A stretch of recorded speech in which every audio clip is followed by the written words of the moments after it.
Le silence avant la tempête. Le mystère de la patience divine.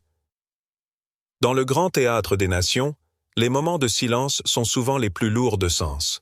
Le silence ne signifie pas absence, ni faiblesse, mais peut-être la manifestation la plus forte d'une force invisible, celle que seule la sagesse divine orchestre. Quand l'Algérie avance avec une discrétion remarquable dans l'acquisition de l'avion furtif Su-57, ce n'est pas un hasard ni une simple affaire d'armement. C'est un acte chargé d'une symbolique plus profonde, un souffle d'une tempête qui se prépare, un signe que des puissances jusque-là dominantes doivent désormais regarder ailleurs. Cette démarche se déploie dans un calme apparent, un calme que beaucoup pourraient confondre avec l'inaction, voire la faiblesse. Mais c'est justement ce calme-là qui est le plus redoutable. Le silence de celui qui se tient prêt, patient, qui retient son élan. Car il sait que la vraie victoire ne se joue pas dans la précipitation, mais dans la maîtrise du temps. La patience, dans la vision d'Allah, n'est pas un simple trait de caractère. C'est une épreuve, un acte d'adoration, une vertu qui élève l'âme et renforce la foi. Ô vous qui croyez, soyez patients, persévérez, et craignez Allah afin que vous réussissiez. Ce verset est plus qu'un commandement, c'est une promesse. Ceux qui savent attendre dans la foi ne sont jamais abandonnés. La victoire leur est réservée, même si elle vient dans un temps différent de celui qu'ils imaginaient. Nous sommes souvent tentés d'interpréter le silence comme un abandon. Quand nous traversons des épreuves, quand la lumière semble s'éteindre, le doute s'insinue. Pourtant, c'est précisément dans ces moments que la force se forge, que la puissance intérieure s'agrandit. Comme cette eau dormante, calme et immobile en surface, mais capable de mouvements profonds et puissants, prêt à déchaîner des forces insoupçonnées. Cette image d'une eau tranquille est un miroir de la stratégie algérienne aujourd'hui. En surface, peu de bruit, mais en profondeur, des décisions lourdes et réfléchies, un choix délibéré qui ne se laisse pas dicter par l'urgence ou la pression extérieure. L'Algérie semble retenir son souffle, attendant l'instant propice pour montrer qu'elle n'est pas une simple voix parmi tant d'autres, mais un acteur qui saura imposer sa présence dans l'ordre nouveau du monde. Au-delà de la politique et de la géopolitique, ce silence impose une réflexion intérieure à chacun de nous. Dans notre vie personnelle, combien de fois avons-nous confondu le calme et l'attente avec la faiblesse? Combien de fois avons-nous perdu patience, cherchant des résultats immédiats, alors que la sagesse divine nous enseigne que le temps est entre ses mains? Cette patience, difficile à vivre, est pourtant un signe d'élection, la marque de ceux qui comprennent que la victoire ne s'achète pas par la précipitation, mais par la foi constante et le respect du temps divin. L'histoire nous a appris que les plus grandes révolutions, les changements les plus profonds, se préparent souvent dans le secret, dans la discrétion, loin du regard du monde. Ce n'est pas la lumière aveuglante qui annonce toujours le changement, mais souvent une ombre qui grandit, un silence qui s'épaissit. Lorsque l'heure vient, la tempête se déchaîne avec une puissance qui laisse stupéfaits ceux qui n'ont su écouter. Le silence de l'Algérie aujourd'hui n'est pas une simple pause. C'est le souffle retenu d'une nation qui s'apprête à défier un ordre ancien, à remettre en question des puissances établies. Ce silence glaçant, qui fait trembler les voisins et les grandes capitales, est une leçon à méditer. La véritable puissance ne se mesure pas à la rumeur ou à l'esbrouf, mais à la profondeur d'une foi inébranlable et à la patience qui ouvre les portes du destin. Dans votre propre vie, quand le silence semble pesant, quand vos efforts ne semblent pas porter fruit, êtes-vous capable de percevoir cette force cachée qu'Allah prépare? Cette bénédiction qui n'arrive pas selon votre calendrier, mais selon sa sagesse? Apprendre à accueillir ce silence, à le respecter, à le voir non comme une absence, mais comme une présence divine discrète, est une clé pour transformer chaque épreuve en victoire. Ainsi, à travers cette démarche silencieuse mais déterminée, l'Algérie nous invite à une leçon universelle. Nous sommes appelés à regarder au-delà des apparences, à ne pas craindre le calme apparent, mais à y chercher la présence de la puissance divine, à reconnaître que chaque instant de patience est une étape vers un changement inéluctable. En regardant cette réalité, nous pouvons nous poser cette question essentielle. Dans votre vie, quand le silence semble pesant, savez-vous percevoir la force cachée qu'Allah prépare pour vous? Êtes-vous prêt à accueillir la bénédiction cachée dans la patience? Le pouvoir de la souveraineté. quand une nation retrouve son destin. Ce que l'Algérie fait en avançant dans le silence, ce n'est pas seulement un acte militaire. C'est un acte de souveraineté, une déclaration muette mais puissante. Nous ne plierons pas devant les injonctions du monde. Plus qu'un geste stratégique, c'est un réveil spirituel et politique. C'est le moment où une nation reprend son histoire en main, où elle refuse d'être le pion d'un jeu d'intérêts étrangers, où elle s'affirme enfin comme maître de son propre destin. La souveraineté ne se mesure pas uniquement en nombre d'armes ou en puissance technologique. Elle est d'abord un état d'esprit, une confiance profonde dans le pouvoir que Dieu accorde à ceux qui placent leur foi en lui. Cette souveraineté-là transcende la matière. Elle est ancrée dans la conviction que la vraie force vient d'en haut, que nul ne peut s'opposer à celui qui ouvre les chemins. Et si Allah vous fait triompher, nul ne peut vous vaincre. Ce verset rappelle avec force que la victoire ne dépend pas uniquement des ressources visibles, des alliances ou des tactiques. Elle dépend d'une alliance plus haute, d'un lien direct avec le Créateur. Quand une nation s'en remet pleinement à cette puissance, elle devient invincible, même face aux défis les plus grands. Ce n'est pas un hasard si l'Algérie, après des décennies de lutte dans l'ombre, d'incertitude et de pression extérieure, choisit aujourd'hui de faire entendre sa voix, de faire valoir sa volonté. Ce réveil est comme le rugissement d'un lion patient, tapi dans les hautes herbes, attendant le moment parfait pour bondir. Ce n'est pas la précipitation, ni l'agitation vaine, mais la stratégie du courage maîtrisé. Imaginez ce peuple encerclé, aux prises avec des forces puissantes qui cherchent à le dominer, à lui imposer un ordre qui ne lui convient pas. Pourtant, il continue d'avancer, silencieux mais déterminé, préparant le terrain pour une manifestation éclatante de sa force. Ce moment est arrivé. Ce retour à la souveraineté est aussi un appel à la fierté. Une fierté qui ne se nourrit pas de l'arrogance, mais d'une conscience spirituelle, celle d'un peuple qui sait que sa destinée n'est pas écrite par les hommes, mais par Allah. Cette fierté est une source d'énergie, un bouclier contre la peur et la résignation. Dans cette dynamique, la technologie devient un moyen, non une fin. L'avion furtif Su-57 est un symbole visible de cette puissance retrouvée, mais il ne peut fonctionner seul. Il doit être porté par la foi collective, par une détermination profonde à ne plus accepter l'injustice ou la soumission. Ce moment est un rappel pour chacun de nous, dans notre vie personnelle. La souveraineté, c'est aussi cette capacité à dire non, à ne pas se laisser écraser par les circonstances, à reprendre la maîtrise de notre destin malgré les pressions extérieures. C'est cette force intérieure qui permet de relever les défis les plus insurmontables. Alors, face aux difficultés, où plaçons-nous notre confiance? Sur les apparences, sur les opinions des autres, sur des soutiens fragiles? Ou dans la puissance d'Allah, qui soutient ceux qui savent patienter et persévérer? C'est une question qui transcende le temps et les frontières. Comment cultivez-vous, dans votre propre vie, cette confiance souveraine qui donne le courage d'affronter l'adversité? Comment faites-vous pour ne pas laisser les doutes ou les jugements étouffer votre volonté? Car c'est là la vraie bataille, non pas celle contre des forces visibles, mais celle contre la peur, la résignation, la perte de foi. Ce rappel d'Allah est clair. La victoire appartient à ceux qui savent s'en remettre à lui, à ceux qui refusent de renoncer, même quand tout semble perdu. Cette confiance inébranlable transforme une faiblesse apparente en force réelle, une obscurité en lumière puissante. En observant l'Algérie aujourd'hui, nous voyons un exemple vivant de cette souveraineté qui ne se construit pas sur le seul pouvoir matériel, mais sur une alliance spirituelle. Cette alliance donne à une nation la capacité de défier le monde, non par arrogance, mais par certitude. C'est un message pour tous ceux qui aspirent à la liberté, à la justice et à la dignité. Ce réveil est aussi un appel à la responsabilité. Une souveraineté durable ne s'obtient pas sans engagement, sans sacrifice. Elle exige une communauté unie, consciente de ses forces et de ses faiblesses, prête à marcher dans la voie que Dieu trace.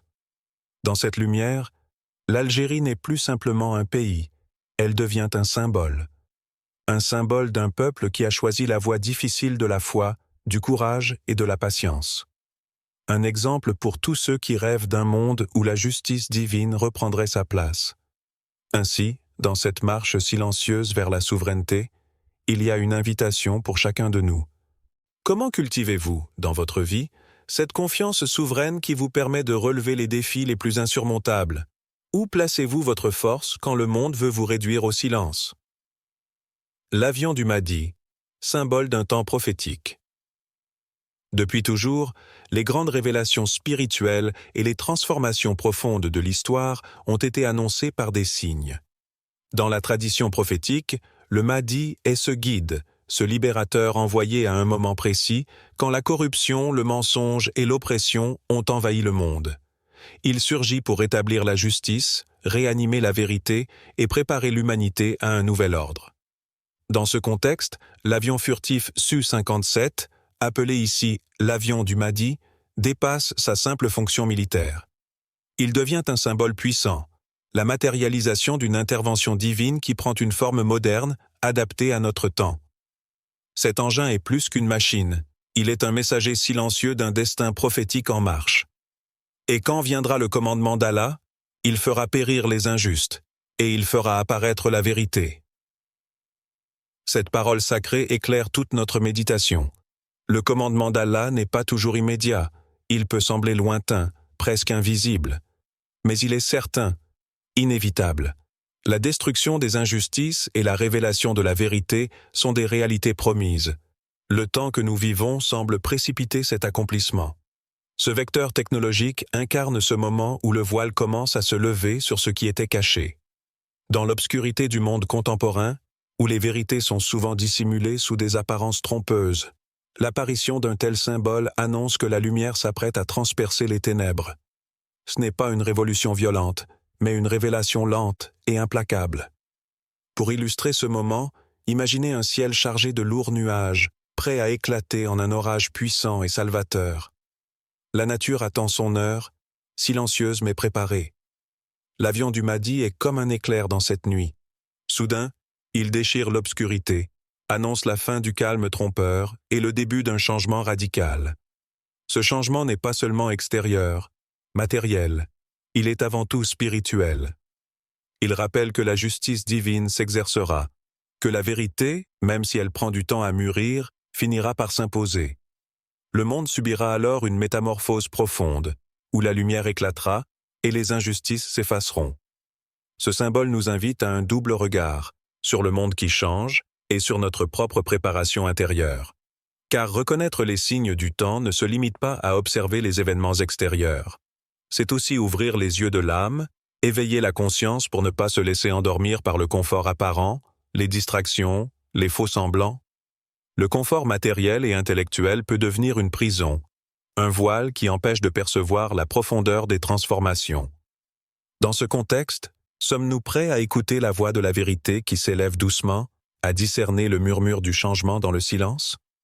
Comment se préparer intérieurement à l'arrivée d'une vérité qui bouleverse tout? Ce n'est pas seulement une question d'adaptation aux circonstances, mais un appel à la transformation spirituelle. C'est un chemin exigeant qui demande humilité, patience et surtout vigilance. Nous devons cultiver en nous cette capacité à ne pas nous laisser endormir, à garder le cœur éveillé, à accueillir le changement avec foi et lucidité. C'est une invitation à regarder au-delà des apparences, à pénétrer la profondeur des signes, à reconnaître que derrière chaque événement visible se cache une réalité divine plus vaste. L'avion du Mahdi est ce signe visible qui ouvre la porte à une ère nouvelle. Mais il est aussi un rappel que l'essentiel ne réside pas dans la puissance des machines, mais dans la force spirituelle des cœurs qui se préparent à accueillir la vérité. Ainsi, ce moment prophétique nous invite à une vigilance renouvelée, à un engagement sincère envers la justice et la vérité, à une ouverture du cœur pour accueillir ce qui vient avec confiance et courage. En cette période de mutation profonde, la question reste posée à chacun. Êtes-vous prêt à reconnaître les signes du temps, à ne pas vous laisser endormir par le confort apparent? Comment vous préparez-vous intérieurement à l'arrivée d'une vérité qui bouleverse tout? La solitude de la décision juste, entre foi et isolement. Choisir de s'élever, de prendre une voie qui défie le courant dominant, c'est s'exposer à une solitude profonde. Ce n'est pas la solitude choisie par l'oisiveté ou la fuite, mais celle imposée par la fidélité à ses principes, par la courageuse détermination à marcher sur un chemin que peu osent emprunter.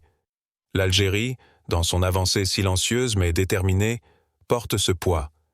Ce silence glaçant, cette distance vis-à-vis des regards méfiants, sont le lot de ceux qui prennent des décisions lourdes de conséquences, souvent incomprises ou rejetées.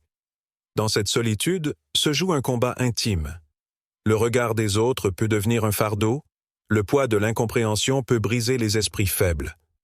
Mais pour celui qui a foi, cette solitude est une école précieuse, un lieu de purification où la patience s'exerce, où la foi se renforce et où la certitude grandit. Ce chemin, bien que difficile, est celui que les justes parcourent avant que leur lumière ne perce l'obscurité. Allah nous rappelle avec une douceur infinie et une fermeté sans faille. Nul fardeau n'accablera une âme que ce qu'elle peut supporter. Ces mots portent une vérité profonde. Les défis, les responsabilités que nous affrontons ne sont jamais plus lourds que notre capacité à les porter. Chaque épreuve est un test divin, une purification de l'âme qui forge la force intérieure. Celui qui traverse la nuit de l'isolement sans faiblir est celui qui voit ensuite poindre l'aube. Cette lumière, cependant, ne naît que de l'obscurité la plus profonde. Les plus grandes victoires spirituelles émergent des nuits les plus longues. Ceux qui s'engagent sur la voie de la justice et de la vérité doivent souvent traverser ces périodes d'ombre, ces solitudes où l'espoir semble lointain, mais où la promesse divine demeure. Pour illustrer cette réalité, imaginez un homme seul au milieu d'un désert immense, un désert silencieux sous un ciel vaste, lourd, chargé de menaces invisibles. Aucun compagnon à ses côtés, seulement l'étendue infinie, le vent qui souffle, le poids du ciel au-dessus de sa tête. Pourtant, il se tient droit, ferme dans sa foi. Il sait que cette solitude est l'épreuve nécessaire avant la victoire. Il sait que la lumière qu'il cherche ne peut éclore qu'après avoir traversé cette nuit sans étoiles. Cette image est la nôtre à tous, à divers moments de notre vie. Nous faisons face à des choix difficiles, souvent seuls, entourés de doutes et d'incompréhension. Nous sommes appelés à tenir bon, à puiser en nous une force qui dépasse nos limites apparentes, une force qui vient de la confiance en la promesse divine. Ce chemin n'est pas un isolement stérile, mais un creuset où se forment la patience et la confiance. Chaque pas fait dans la solitude forge l'âme, prépare l'homme à la lumière qui finira par le révéler. En ce moment précis, l'Algérie trace cette route dans le silence, consciente du poids de sa responsabilité, mais portée par une foi profonde. Ce silence n'est pas un abandon, mais une arme. Il est le signe que cette nation est prête à affronter les tempêtes, à porter le fardeau que la justice exige. Nous pouvons prendre cet exemple pour nous-mêmes. Face à l'isolement de nos propres choix justes, comment trouvons-nous la force de persévérer? Sommes-nous capables de rester debout, même lorsque la nuit semble interminable? Sommes-nous prêts à nous appuyer sur la promesse divine, sur cette lumière intérieure qui ne s'éteint jamais, même dans les heures les plus sombres? La réponse à ces questions façonne notre capacité à avancer, car la foi n'est pas l'absence d'épreuves, mais la certitude que chaque épreuve porte en elle la graine de la victoire. Elle nous invite à accepter la solitude non comme une punition, mais comme une étape nécessaire vers la grandeur spirituelle. Ainsi, dans la profondeur de cette solitude choisie ou subie, nous découvrons le vrai visage de la force, celle qui ne dépend pas des appuis extérieurs, mais qui s'ancre dans l'inébranlable promesse d'Allah. À travers ce chemin, chacun est appelé à s'interroger. Face à l'isolement de vos choix justes, comment trouvez-vous la force de persévérer? Êtes-vous capable de vous tenir debout dans la nuit, en vous fiant à la promesse divine? Le défi aux puissances, un appel à l'humilité et à la conscience divine. L'Algérie, dans son avancée stratégique, lance un défi discret mais puissant aux grandes puissances du monde. Ce défi n'est pas une provocation bruyante, ni une démonstration ostentatoire de force. Il est plutôt une affirmation silencieuse d'une réalité fondamentale. La vraie puissance ne se trouve pas dans les jeux de pouvoir humain, mais appartient à Allah seul. Tandis que le regard du monde s'attarde sur cette nation, oscillant entre crainte et mépris, une vérité plus profonde se déploie, invisible aux yeux pressés, mais claire pour celui qui sait regarder avec la foi. Le verset coranique nous le rappelle avec gravité et sagesse. Allah est le meilleur des planificateurs. Ce simple énoncé est un rappel que, quels que soient les enjeux, les stratégies ou les alliances, la souveraineté ultime revient au Tout-Puissant. Aucun homme, aucun empire ne peut déjouer ses desseins. La puissance matérielle, les avancées technologiques, les jeux diplomatiques restent des manifestations temporaires face à l'éternelle volonté divine. Dans cette lumière, l'action de l'Algérie ne se limite pas à une stratégie géopolitique. Elle s'inscrit dans un ordre plus grand, celui d'une puissance consciente de ses limites et de sa place dans la création. Ce geste, loin d'être un simple coup d'éclat, est un rappel profond que la grandeur véritable est indissociable de l'humilité. Car la puissance sans conscience, sans respect des lois divines, conduit inévitablement à la chute et à la ruine. Pour illustrer cette idée, contemplons l'image d'une montagne immobile face au vent violent qui souffle sans cesse. Elle ne lutte pas, ne cherche pas à dominer, mais demeure stable, patiente et immuable. Cette montagne enseigne une leçon essentielle. Le vrai pouvoir est dans la stabilité intérieure, dans la soumission consciente à l'ordre divin, dans la force tranquille qui résiste au temps et aux tempêtes. Cette stabilité ne signifie pas passivité ou faiblesse, mais force de caractère, ancrage dans la foi et dans la vérité. Elle est la source d'un pouvoir durable, celui qui ne dépend pas des circonstances extérieures, mais d'une conscience claire de sa place dans le dessein divin. L'Algérie, en incarnant ce rôle, invite chacun à méditer sur sa propre relation avec le pouvoir et l'humilité. Dans nos vies, face aux défis et aux épreuves, comment accueillons-nous ce rappel que la maîtrise ultime n'appartient qu'à Allah? Sommes-nous capables de renoncer à l'orgueil, à la vanité, pour embrasser l'humilité qui précède toute victoire véritable? Ce chemin exige un regard sincère sur soi-même, un exercice constant d'introspection. Car l'humilité n'est pas la soumission aveugle, mais la reconnaissance lucide de nos limites, l'acceptation que tout pouvoir est un dépôt confié par Allah et qu'il doit être exercé avec conscience et responsabilité. Dans cette acceptation réside la clé d'une puissance qui élève sans écraser, qui construit sans détruire, qui ouvre des chemins plutôt que de fermer des portes. C'est cette puissance-là qui permet à une nation, à un individu, de traverser les tempêtes sans perdre son centre. Le défi lancé par l'Algérie aux grandes puissances n'est pas seulement militaire ou politique. Il est un appel à la conscience divine, une invitation à redécouvrir la source véritable de toute grandeur. Ce défi rappelle que la vraie force se manifeste dans la stabilité intérieure, dans la soumission consciente à la volonté d'Allah. Ainsi, face à ce défi, chacun est invité à une profonde méditation. Comment accueillez-vous dans votre vie ce rappel que la maîtrise ultime appartient à Allah? Face aux épreuves et aux défis, comment cultivez-vous l'humilité qui précède la victoire?